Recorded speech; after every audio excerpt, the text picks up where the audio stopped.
guys, Assalamualaikum murid-murid tingkatan 3 yang mengambil RBT. Apa khabar anda pada hari ini? Okey, hari ini Cikgu Mira akan mengajar anda mengenai reka bentuk dalam industri, dalam pemasaran, dalam instrumen pemasaran. So, korang kena tengok video ini sampai habis. Okey.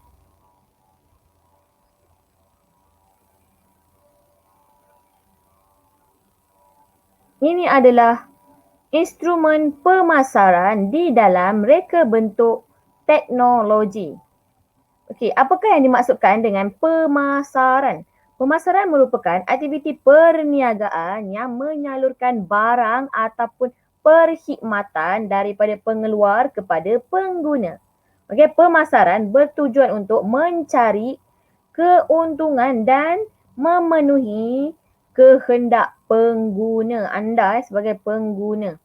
Okey, apa peranan reka bentuk ni dalam pemasaran?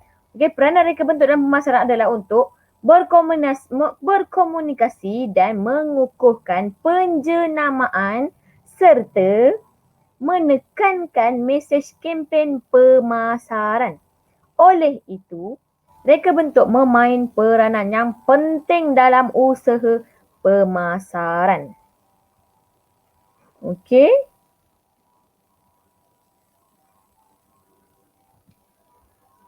Okey, anda dapat sesuatu? Anda dapat sesuatu? Apakah maksud pemasaran? Okey, kita sambung lagi.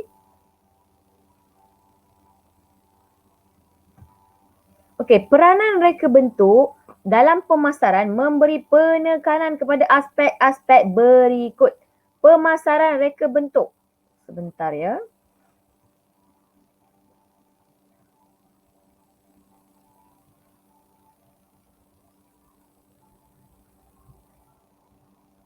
Okey, peranan reka bentuk dalam pemasaran. Yang pertama ialah fungsi produk.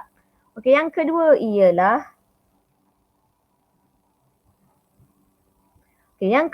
reka bentuk produk. Yang ketiga ialah kekuatan dan kelemahan produk dari segi fungsi dan reka bentuk. Yang keempat ialah nilai produk. Yang kelima ialah ciri tersendiri produk. Yang keenam, rangkaian perkongsian produk dan teknologi. Yang ketujuh, reka bentuk sebagai rakan strategik perniagaan. Dan yang terakhir ialah trend produk. Okey, peta buih merupakan peranan reka bentuk di dalam pemasaran. Okey, kita tengok dari segi fungsi produk. Fungsi produk yang dipasarkan boleh berfungsi dan memenuhi keperluan dan kehendak kepada pengguna. Contoh macam LCD tu adalah kegunaan untuk belajar. Kemudian power bank, kegunaan dia untuk charge phone ataupun apa-apa yang boleh menggunakan USB. Jadi adakah dia perlu ataupun tidak? Okey. Reka bentuk yang kedua ialah reka bentuk produk. Reka bentuk produk dihasilkan bersesuaian dengan aktiviti atau keperluan pengguna. Pelbagai bentuk kasut dihasilkan mengikut jenis aktiviti seperti berkebun, bersukan, casual atau kerja lasak. Okey, tak boleh menggunakan satu kasut untuk semua aktiviti ya. Anda mesti ada kasut anda masing-masing. Contoh kalau berkebun tak boleh lah pakai kasut sukan. Okey, jelas? Kita sambung lagi kekuatan dan kelemahan produk dalam fungsi reka bentuk. Setiap produk yang dihasilkan mempunyai kekuatan dan kelemahan tersendiri. Okay, kekuatan tu dari segi kelemahan ataupun fungsi. Kekuatan pula dari segi mempunyai kelemahan daripada reka bentuk. Okey, tengok kat bawah ni. Kekuatan dari segi reka bentuk tetapi lemah dari segi fungsi. Contohnya, reka bentuk dia cantik tapi fungsi dia tak terang kan. Okey, macam ni pula. Kekuatan dari segi fungsi tetapi lemah dari segi reka bentuk. Macam ni, fungsi dia memang kuat untuk punch ataupun untuk jam tapi reka bentuk dia tak cantik kan. So itu adalah kekuatan dan kelemahan. Okey, seterusnya nilai produk bagi pelanggan. Okey, kita ada keperluan dengan bukan kehendak pelanggan ataupun bukan kehendak pelanggan. Contoh, telefon pintar mempunyai pelbagai aplikasi dan sambungan internet. Kalau bukan kehendak, telefon tidak mempunyai sambungan internet. Contoh, guna untuk telefon sahaja, tak payah internet kan. Boleh guna yang bukan kehendak. Okey, smart TV boleh menyokong aplikasi internet. Televisyen reka bentuk lama menggunakan konvensional. Okey, Kalau yang smart TV ni sekarang ramai yang nak smart TV kan sebab boleh connect ke internet terus. So korang boleh tengok Beyond ke apa-apa kan. Macam itulah contohnya. Kalau yang ni TV lama-lama dulu tak ada connect ke internet. Cucuk plug boleh terus on je guna area kan. Okay, seterusnya ciri-ciri produk tersendiri. Okay, contoh dari segi jenama. Pengguna dapat mengenali setiap kereta, contohlah kenderaan tu keluaran Ferrari. Mesti ada logo Ferrari ni kan, jenama. Jadi orang dah kenal jenama ni je orang tengok, oh ini Ferrari. Okey, kesetiaan pula.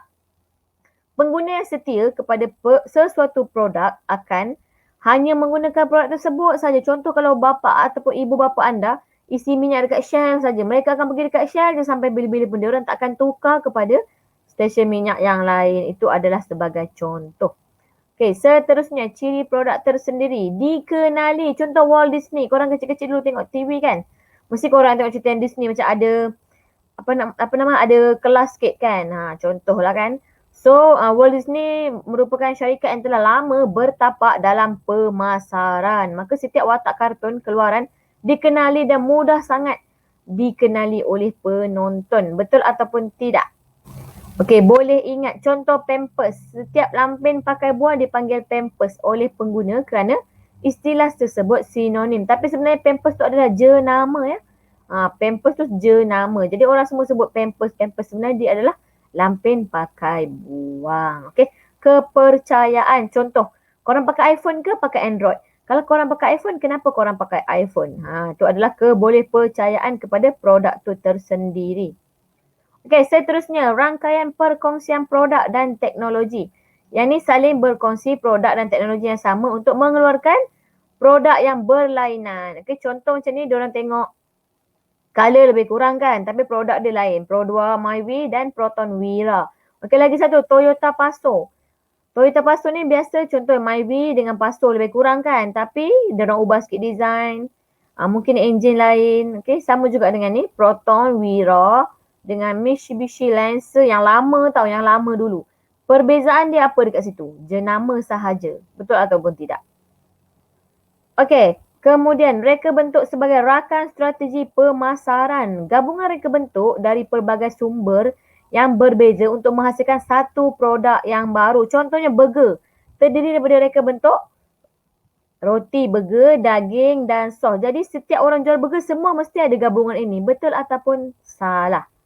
Okey.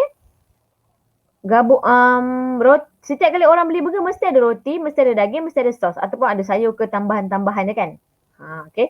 Itu adalah satu contoh strategi pemasaran.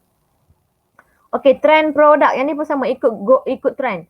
Produk mesti memenuhi cita rasa pelanggan dan trend terkini. Produk yang dihasilkan dapat bersaing dalam pasaran global. Contoh GoPro. Ramai tak yang dah pakai GoPro sekarang ni? Okey, apa kelebihan GoPro ni? Korang cari sendiri, okey? Sekarang ni tengok trend terkini. Orang pakai GoPro, orang pakai dashcam, orang pakai drone kan? Ini adalah untuk ambil video contohnya. Okey, itu sahaja untuk hari ini. Okey, itu sahaja untuk hari ini. Kepada anda yang dah tonton, jangan lupa subscribe, klik loceng dan jangan lupa komen dekat bawah. You know?